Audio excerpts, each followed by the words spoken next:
Welcome to the Learning Pines YouTube. We hope this video helps. You begin by ensuring power and connectivity. This avoids interruptions that brick firmware.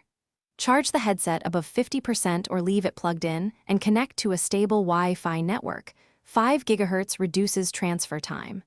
Once done, open the Oculus mobile or desktop app and verify the headset shows as paired. The app triggers and stages updates.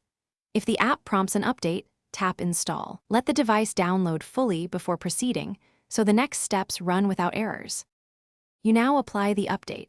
After download finishes, the app or headset will prompt you to install, accept, and allow the headset to restart. This is normal and required.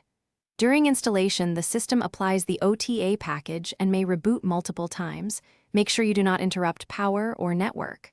Once installation completes, the headset will optimize apps and services. This can take several minutes. If progress stalls, wait a little longer rather than force a reset to prevent corrupted installs. You finish by confirming success. Open the Oculus app and check the firmware version and device status.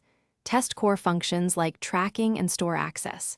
If something's off, reboot the headset and your router to clear network or handshake issues and re-attempt any pending installs.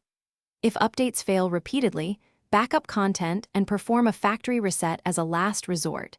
This resolves persistent corruption. Keep one key tip in mind. Check logs or screenshots before resets to speed targeted. Thanks for watching. Consider subscribing if we helped you.